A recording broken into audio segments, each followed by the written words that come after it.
Welcome to Phillip Island, Victoria in Australia. What a setting we have for this great sporting contest, the Little Penguin Sea to Dune race.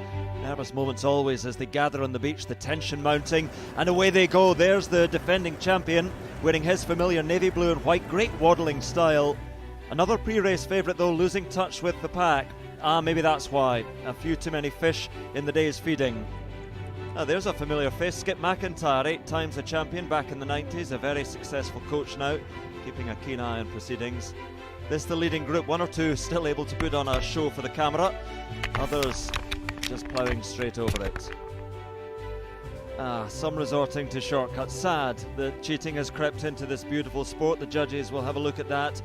But up at the front, the pace is relentless, closing in on those sand dunes that will offer a bed for the night. The fatigue starting to tell. Who's got the finishing kick up on the outside? What a turn of pace from that one, whichever one it is. No answer from the rest, and he takes victory. What a win. There we are, into the Burrow, building an extension with his winnings, and back tomorrow to try and defend his title here on Phillip Island.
Everybody, and welcome to Live Penguin TV. My name's Sky. We're joined here by Jordan. Howdy everyone. And we have got a very, very, very special guest for you all tonight. We are so honoured to have the incredible Michaela Strachan here with us. So here you go. Yep, everyone can see you now. Michaela, say hello.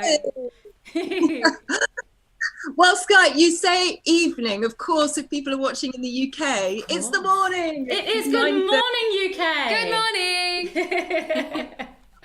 More complicated is I'm currently in South Africa, in Cape Town. So it's 11:35 here. So we're spanning 3 different time zones, which I think is really cool. But I'm really excited to be here, Sky, because, do you know, I came to Phillip Island, it was a long time ago, 2005, and we filmed the they used to be called fairy penguins when I came there in 2005.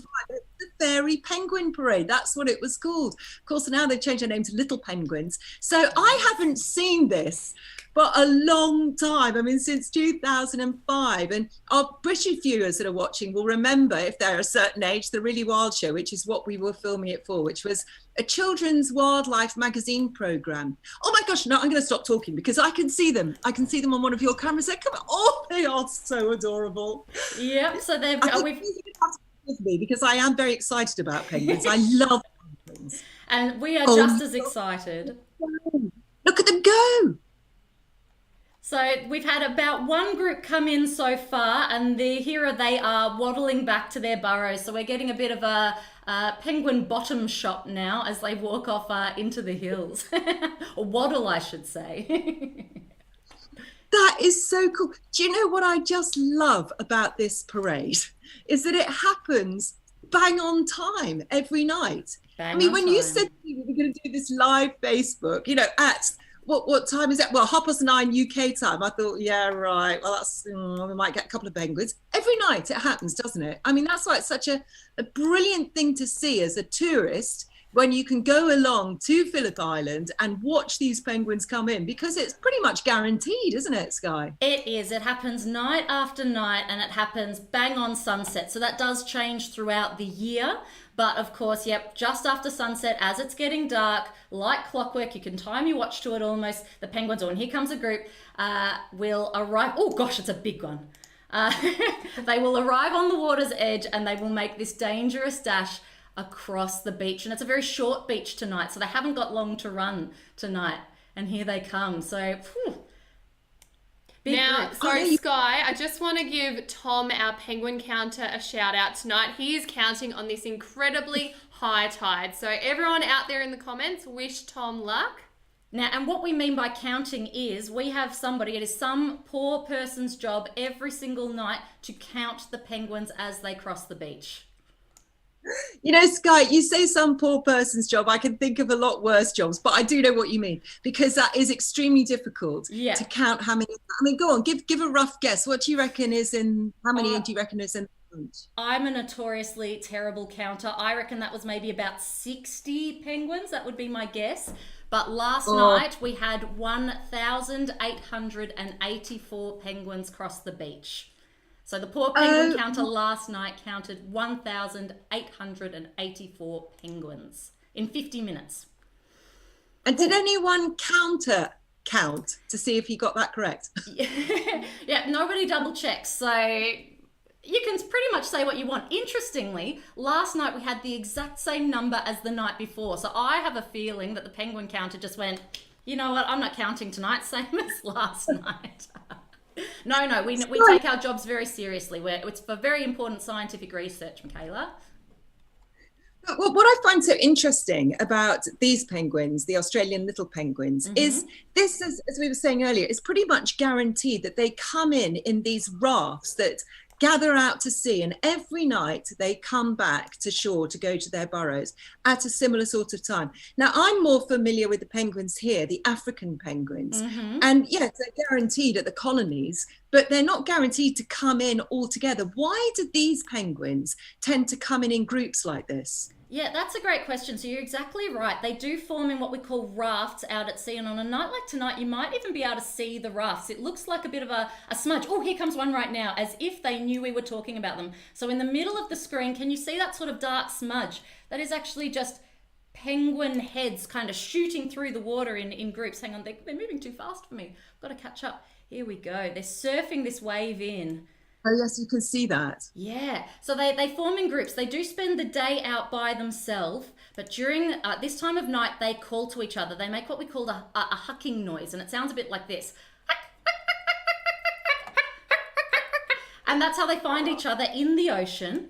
And then once they found each other, they swim in together, and it's because there's safety in numbers. They do not want to cross this beach by themselves because they are the little penguin. That's literally their name, and they are the smallest penguins in the world. And we think the cutest, but you might disagree. But yeah, the smallest penguins in the world. So they're really nervous of aerial predators that might swoop down and eat them. Whereas I think your African penguins are a little bit bigger, aren't they? Yeah, they are. I mean, how many species are there? It's controversial, isn't it, how many species? But they reckon, what, about 18, depending on how you count them? Yeah, we count 18, yeah. The largest to the smallest, the largest emperor penguin. I don't know offhand how tall an emperor penguin is, do you? 1.2 meters, Jordan, emperor penguins? Ooh, you're catching me off guard. I feel like it's between that or maybe 1.6. I'm not sure where I'm pulling that number from, though. Oh, I think I'm 1.6, so I think it's 1.2. Okay. I think they are about as tall as a human being, depending on how tall. We'll have to fact check it. We'll come back to it. How tall are little penguins? They are 33 centimeters tall, about the size of a ruler that you'd use at school.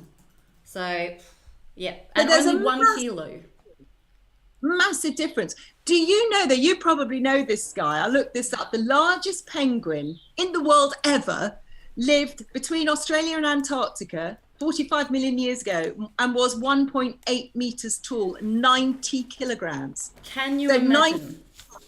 What a little penguin. I think that's about the size of a rugby player, isn't it? Like a big rugby there. So we're talking, massive penguin. Can you imagine that? Can you imagine seeing the waddling sort of ancient, I mean, years ago, penguins waddling across your beach? Absolutely.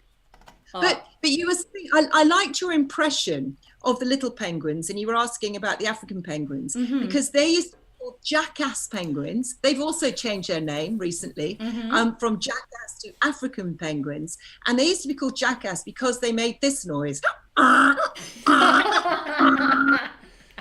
Sounds like a donkey, which is also known as a jackass. But recently jackass it's a little bit of a derogatory name, isn't it? I mean, you call someone that's mucking about, that's being really stupid, a jackass. Stop being a jackass. So I think it's more fitting. I think African penguin is more fitting for a gorgeous penguin than a jackass. Just although I have to say I quite like fairy penguin. Yeah, I know, and they've changed it to little penguin, but look at this one waddling. Look. Oh, it's just gone off the screen. Hang on, let me see if I can turn the camera around. Note. I must say, your little penguins definitely win the prize for waddling. They do seem to do the side-to-side motion far more than most of the penguins I've ever seen. All right, so I've just turned the camera around, and yes, I think the penguin you might have been referring to is a particularly chunky penguin. So we are at the point of the year where many of our penguins are coming home for their annual molt. And of course, before they molt, they molt by getting rid of all of their feathers in one hit, takes 17 days, and then they push through all of their new feathers. So of course, because they can't go out to the ocean because they're not waterproof, they have to stock up on food. And these penguins can almost double in weight. And we are seeing some, as one of our other rangers likes to describe it, certified chunkers. Really big, chunky, stocky penguins that can barely walk. Actually, we've got another one just in the front here, tripping over itself. It's so big. He's a right old little chunky monkey, isn't he? Ooh, but yeah. I don't know if they're the same, your penguins, as the African penguins, but they're quite grumpy. They're grumpy. We like to say, you grumpy penguin, because they are, if you think about it, they can't eat for days on it, for weeks on it. They just stand there, and they've just got to stand it out, really. They call it a catastrophic molt, don't they? Because unlike a lot of birds that gradually molt, they do it all at the same time. So they can't do anything except just stand there and look really quite uncomfortable. And it's itchy as well, isn't it? When all those feathers are coming out, it's scratchy. So you can't blame them for being grumpy. I'd be grumpy if I had to stand around not eating for days. Oh, absolutely. Me too. Oh, yep. There's another really big one just making its way along there. Yep. I would be grumpy 17 days, no food, stuck on land when I'm used to spending my life in water. Absolutely, I'd be pretty unhappy about that. I'm grumpy after about 3 hours. So Sky, how many penguins have you got in the colony at the moment? Yeah, great question. We have got a whopping 32,000 little penguins in this colony. This is the biggest colony of little penguins in the world here on Phillip Island. And we here at Phillip Island Nature Parks, we manage that colony and we look after them. And yeah, they're doing really well. If I do say so myself, we're doing a fantastic job. But that's really great to hear, because as you say, yours are doing well. Certainly here in South Africa, the African penguins are not doing well at all. In fact, their numbers have dropped by about 90% in the last century. So it's a massive, massive decline. And that's due to so many things. You've probably had the same problems. Oil spills obviously is a problem for all penguins. Guano collection historically, egg collection, loss of their environment, predation by cats, by dogs. For us, it's predation by leopards, and sometimes seals have a learned behavior to kill the penguins, and then they just go for their stomachs, because obviously the fish is in their stomach, so they kill the penguin just for the stomachs. So they now have a program where they manage those seals that take those penguins out, because as I say, it's a learned behavior that then they will pass on to other seals. But the biggest problem for our penguins, which obviously isn't for yours, is a mismatch now between the breeding habits of the fish they eat, sardines, anchovies, pilchards, and the colonies of the penguins. So if you've got a colony on the coast like that, you used to have the breedings of sardines and pilchards there. Now it's moved. So the penguins have further to swim, and so many don't make it. They can't feed up and they can't feed their young. So that's why that we've got this catastrophic decline in penguin numbers. And what they're trying to do in South Africa is create a new penguin colony, which is protected and which has a fish stock available to it. But it's really difficult to set up any new colony because penguins tend to go back to the colony that they were born at. They swim off for a year or two, they come back, then they breed at the colony that they were born at. It's not unknown, and we've certainly got a couple of land-based colonies here in South Africa, which is the one that everyone goes to when they come to Cape Town, Boulders Beach and Betty's Bay, which were set up in the 80s by the penguins themselves. So it's not unheard of, but it's very difficult to set up, to create a new colony. And they may have to put back rehabilitated penguins to start that colony up. And they've put decoy penguins out. So they've made these penguins that look like African penguins, and they play the sound of an African, that's wild penguins. So really fingers crossed that will work, because that could in fact save the species. So we're at a very critical point, sadly, with our African penguins. Close to extinction, isn't it? That your little penguins are doing so well. So you obviously don't have the problem with the lack of fish. Yeah, so I was talking to one of our researchers today, and for the moment, the fish is nearby and it's staying nearby. But of course, with climate change, that could change at any time. So we are monitoring it, and we're a little bit nervous that it won't always be the case for us. But you talked about predators being a bit of a problem, and we used to have a big problem of foxes here on the island, and so we here at Phillip Island Nature Parks worked really hard to rid this island of foxes, because we're not meant to have foxes here in Australia. They were introduced. So getting rid of that introduced predator has really helped our penguins bounce back. So all sorts of really ingenious and forward-thinking management strategies are really helping our penguins. We in the 80s, one of our researchers, Dr. Peter Dan, he did some studies, and he calculated that if we did nothing to help these penguins, they would be gone off this island by the year 1997.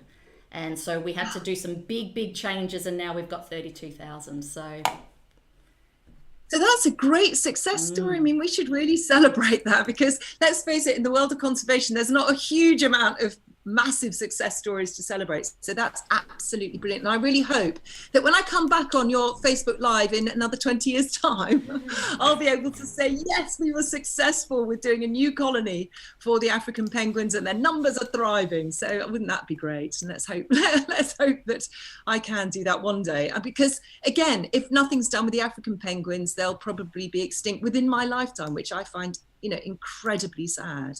Yeah. And anyway, let's put ourselves up there and go look at the penguins again. Well, I think what I just want to say is I think that this is a bit of a testament to just what can happen when you get enough individuals with the same big idea that feels too big, that feels like it's too much. But if everybody works together and pushes in the same direction, you can achieve things that would otherwise be impossible. So I think it's a real story of hope, and I'm sure you agree that what we need is these big ideas, these big forward thinkers saying, yes, we can do it. We just need to get everybody on board. So yeah, I think it's so hopeful. Oh, I've just spotted a wallaby. Oh, did you? Yes. Now I can't get any higher, but I think I can zoom in. Oh, no, I've zoomed in the wrong spot. I've lost my train of, hang on, there we go. Yeah.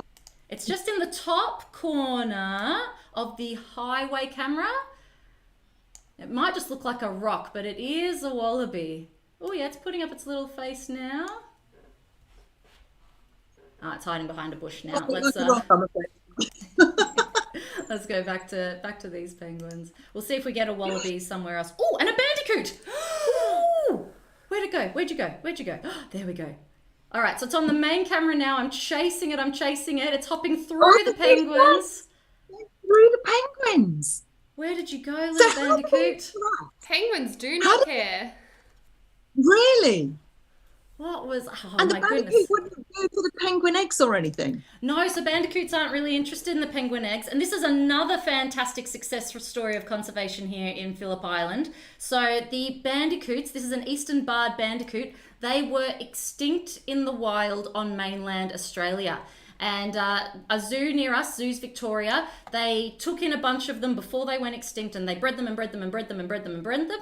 And then once we became fox free here on Phillip Island, we released some here on Phillip Island, and now this is a safe haven where these bandicoots can live fox free, and they are just thriving. They're doing fantastically. You can see they're running in amongst the penguins. So once again, if you have a big idea, nothing's too crazy, you can make it happen if enough people are pushing in the same direction. The same thing, we amongst the colonies of African penguins, we have what's called a hyrax, which is a little sort of creature that sort of size, and they really, I mean, again, there's no harmful interaction, but sometimes it is very comical watching the penguins stare at them, and then they sort of have a little peck, and then the hyrax will sort of go back for it. But I say it's never harmful, but it's quite comical to watch. Oh, I can imagine. How long does it take before they all come out of the water and go up to the burrows? How long do they do this sort of parade? Yep, so we count them for 50 minutes, 50 minutes, but they will pretty much keep coming up for about 2 or 3 hours. But most of it happens in these first sort of 20 minutes, half an hour, and then it's mostly just stragglers from there on out. And do you have many local tourists that come and watch them now? Because obviously in the past, it would have been a lot of international tourists would come to see this, and international tourism is no longer around in Australia at the moment. But do you have a lot of locals that have really suddenly discovered that they can come and see your penguin parade? Yeah, absolutely. So we found, particularly since the live stream, I think we've reminded a lot of Australians that we're here, and that it's an incredible natural phenomenon that's happening right on their doorstep. So visitation's going pretty well. Of course, we can't have big crowds because of the virus that shall not be named, but certainly people are still getting out into nature and trying to enjoy them, and they love to see our little penguins. Now, what are the African penguins like? So they're bigger, we've discussed. They're bigger than these little ones, but what are some other differences, just by if you're looking at these? I printed out a picture so you can see. I'm going to put it up to, in fact, I'll show you first of all the one with me with an African penguin, because like you, they're a real tourist attraction, but it's remarkable because not only do we have a place called Boulders Beach in Betty's Bay where you've got boardwalks and you can go and see them. There's actually a beach that you can swim on, and the penguins might come and swim with you. I mean, it's obviously not a guaranteed thing, but I mean, that was on a public beach where I was just patient and managed to get a penguin standing right next to me. Incredible. And here's another one on that public beach. So you can see that they've got different markings. They're black and white rather than being blue. Oh, yeah, they have a picture of the blue ones here. Yep. On their chest, and each penguin has different spots, so they're individual, and they have this sort of pink band across their eyes and quite chunky beaks. And I can vouch for those chunky beaks because I've actually volunteered at Sankob, which is a seabird rescue centre, and they do something, because the numbers are dropping so much, they do something called the chick bolstering project. So they take in the second born chicks that probably wouldn't make it because their parents are molting by that stage, and the parents then can't fish for them. So a lot of them would be left in the nest. And so they take them in, they rehabilitate them, put them back in the wild to bolster the numbers. And so I can vouch for the sharp beaks. That's juvenile.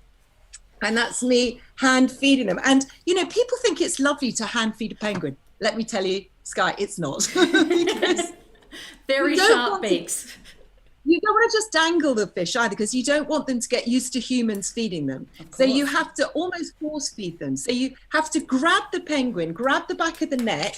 I think I've got a picture of me grabbing the back of the neck. Here we go. So you grab the head, because otherwise you can see there, I've got the head grabbed. Otherwise you're going to get pecked, and it hurts. It really, really does hurt. I can vouch for that when they peck.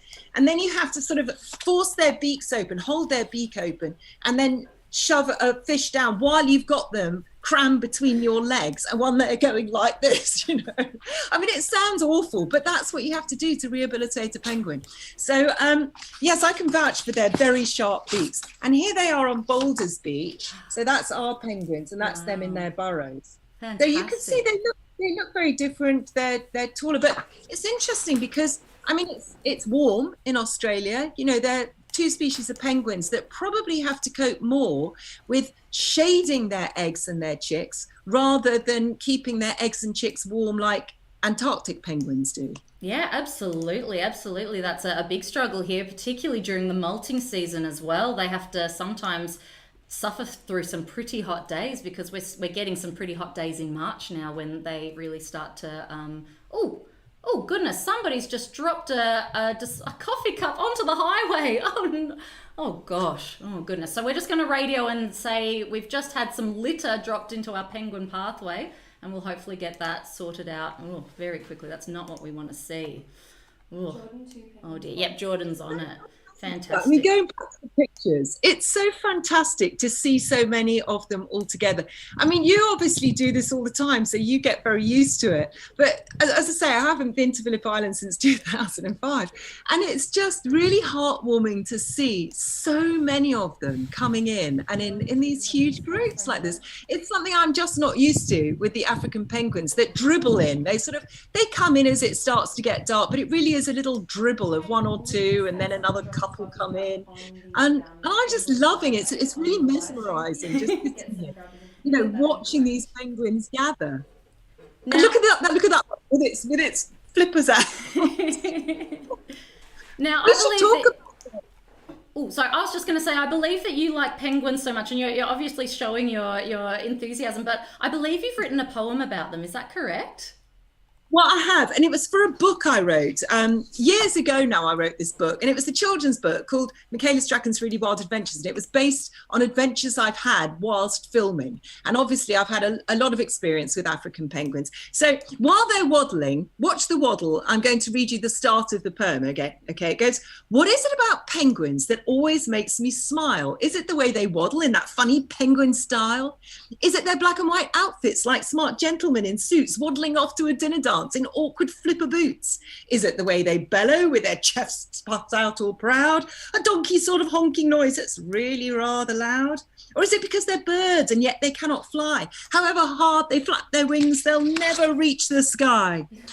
I sit and watch a penguin doing his morning preen, using his beak to wash himself to keep him oiled and clean. He takes so long to preen himself. Do you know the reason why? It waterproofs his feathers and helps him to stay dry. Penguins look very funny when they waddle across the beach, stopping to scratch that itch that's almost out of reach. Waddle, waddle, stop and preen. Am I looking nice and clean?" And anyway, the poem goes on. I won't do the whole thing for you. But I wrote, it's a children's poem, and I wrote that poem, and I spent the whole day watching penguins. And it's amazing once you watch individual penguins. I mean, it's difficult when they're in a great big group like yours, but just how much you can get to know them and how full of character they are. So I think it's really important sometimes. So obviously, when you come in the evening and watch the parade in Phillip Island, then it is the spectacle that you watch. But it's very important sometimes just to pick out one penguin and just follow it and see what it does, because it can be, as I say, really comical and really interesting. You learn so much from just watching one individual. Yeah, we can do that as we're watching on the highway camera now, and it does look like we have managed to get that litter. So I think that's a really good reminder to all of us to make sure that we try our best to use what am I trying to say? Don't use disposable plastics. Use a keep cup. Don't use things that end up in our penguin habitat. I think that's a really fantastic lesson for us all to learn, because we saw the penguins getting interfered with by litter, which is not what we want to see. And, I think you were talking about the volunteering with Sandcob, and we've also got a wildlife clinic. And I just want to give a shout out to our Penguin Foundation. People, of course, we would usually get supported by visitors coming to visit us here at the Penguin Parade. Of course, that's a little bit reduced at the moment because of the virus. But ways that people can support us is by donating to the Penguin Foundation. The link is in the description wherever it is around us. And we really do encourage people, if they've got a bit of money spare, to throw a donation to our Penguin Foundation, because it helps us look after this colony of little penguins. Now, we've got only about 3 minutes left, Michaela. Oh, and we've got Jordan's putting up her hand like this. She's going, Yes, what, Jordan? Thanks, Guy. I'm so sorry. I just wanted to interrupt really briefly because there's just been an influx of people commenting on Facebook that we need to talk about African penguin poop. Oh, okay. Do you have any poo stories, Michaela? Well, do you know, I'm currently volunteering at Sandcob, not with penguins, but with Cape cormorants. 1,700 chicks, very sadly, were abandoned on their nests at Robben Island. Obviously, a lot of people know of Robben Island because it's where Nelson Mandela was incarcerated for so many years. And they've got a colony of Cape cormorants there. They're an endangered bird, and their parents just abandoned 1,700 chicks. Again, we think it's because of lack of food. So they were rescued and taken to Sandcob. There's just over 1,100 left. And I've been in volunteering and helping to feed them. And the first time I went in, I'm trying to find a picture on my phone. The first time I went in, I actually did tube feed them, which is really hard work. The second time I was on pilchard duty, cutting up pilchards. Third time I went in, I had to feed the slightly more developed chicks. And again, they try to get you not to associate humans with food. So you put the tray down and you have to dress up. Like, I don't know if you can see that very well, but that's how you dress up. And you bring the front down. So you've got this black net. So you just look like a black blob, and you put the food down. And then the last time I went, I really got demoted because I was on cleanup duty, and here I am on clean. Let me see if I can get that photograph to show. Oh no, that's really dark. You're not going to see that. Screen, yeah. And I literally spent 3 hours on my hands and knees with a scrubbing brush in the pens, scrubbing poo. And you absolutely think by the end of a volunteering day, you stink of pilchards and poo. It's really not pleasant. Well, but listen, Sky, I'll give you something. I'm going to email this to you because I know you love penguins as well, and I've had my little penguin fix. I wanted to give you something to put on your wall, and I've adopted you an African penguin chick, and I've named it Ranger Sky. Down the bottom there. Sky. So this is your very own rescued penguin chick that was rescued from Stony Point, which is a place that I often go to see our penguins. And so I'm going to email that to you, and you can put it on your wall. And if anyone else would like to do an adoption of an African penguin, then you can go on the Sandcob website, SANCCOB. So anybody can do that. It's a nice present. Oh, Michaela, I'm going to cry. That's so beautiful. Thank you for doing that for me. I'm going to treasure it. An adopted penguin before, Sky. What an honor. I can't believe it. Well, look, thank you so much for coming along today, for talking to us about penguins. I've had just a great time. I hope you've enjoyed it too, Michaela. How can you not enjoy it, Sky? I mean, honestly, I'm chatting to you all things penguins and conservation and watching these, they're just so adorable. That's the thing with penguins. That's the word, isn't it? They're just adorable. And, I say to people, if you're having a rough day, just watch some penguins waddling because you are going to smile. I mean, they just make you smile. There's something about them. So thank you so much for inviting me on. And, I really hope that people are enjoying this Facebook. It'll happen every night for the next, I don't know, how long are you doing it for, Sky? Till about mid-March. So yeah, we're really doing it because we know that the UK is having a bit of a tough time at the moment. And we thought, exactly as you said, how can we make the people in the UK smile? I know, we'll bring them penguins every morning. Well, it's a great way to start the week. It's Monday morning. I think that'll put a smile on everyone's face that's watching for the rest of the week. And put it on your bucket list, guys. If you're sitting at home in the UK, I know it's a tough time. It's lockdown. Hopefully it's going to start easing for everybody. Put it on your bucket list.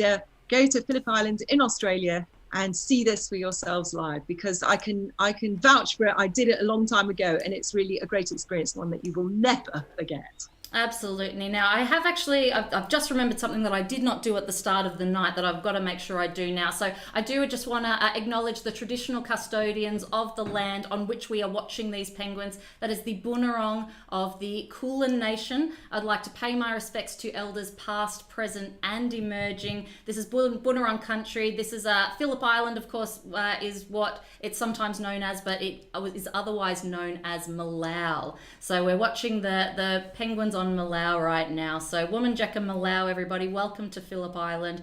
Thank you so much for spending the evening with us, Michaela. And to everybody else, we will see you again, same time again tomorrow. Is there anything else I need to say, Jordan, before we sign off? There is one very important tradition that we need to fulfill at the end of each of our live streams, and that is to say goodbye in Penguin language or to do our signature huck off. So Michaela, we might get you to help with this, and we might be able to do a bit of a combination of little penguin and African penguin. So what we tend to do is when we say goodbye, we tend to do our best penguin impersonation. So feel free to do your best penguin, we'll do our best penguin, and we'll say goodbye to everybody. Sound good? Sounds good. All right. Thank you so much, Michaela. Everybody else, we'll see you again tomorrow. Good night, everybody.